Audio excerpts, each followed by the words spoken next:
हिरकणी वापरल्यापासून सकाळी 10-15 लिटर, संध्याकाळी 10 लिटर दूध वाढलं. दुधाच्या धारा नव्हे समृद्धीच्या धारा. हिरकणी गोळी पेंडणे आणला. नमस्कार, मी किशोर कवडे. आज आपण आलो आहोत सांगली जिल्ह्यातील मिरज तालुक्यातील वेंकुजीवाडी येथे. नमस्कार साहेब. नमस्कार. आपलं नाव आणि गाव सांगा. रामचंद्र तुकाराम चौगुले, आपलं गाव? कोचेवाडी. बर. मी आता 1 महिना ते 1.5 महिना झालोय हिरकणी. पहिला हिरकणी वापरल्यापासून सकाळी 10-15 लिटर, संध्याकाळी 10 लिटर दूध वाढलं. किती लिटर मागे किती दूध वाढलेलं आहे ते? सर्वसाधारण 7-8 गाईमध्ये तेवढं दूध वाढलं. गोळी चांगली आहे आणि आता हीच मी संपूर्ण आता सगळ्या जनावरला हीच गोळी किती वापरतो. गाय आहेत आपल्याकडे? आता सध्या चालू 8 गाया चालू आहे त्या. बर.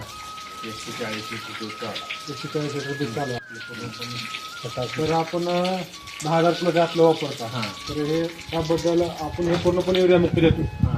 तर त्याबद्दल गायीच्या शरीरात आहार गायींचे कसं आहे, माझी मच्छरी व्हायची सगळी थांबलेली आहे. बर.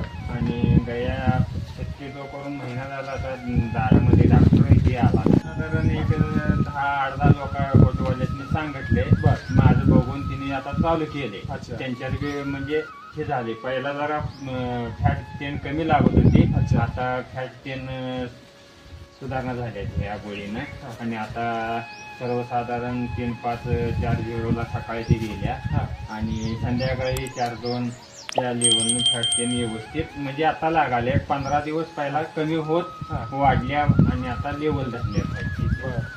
अजून तुम्ही शेतकऱ्यांना काय सांगू शकता का? शेतकऱ्यांनी सांगतो की ही गोळी जरा तुम्ही वापरून बघा. आणि चांगली गोळी आहे, जनावर चांगली आहेत व्यवस्थित. आणि गोळी ही वापरून चालू ठेवा हेच म्हणणं आहे.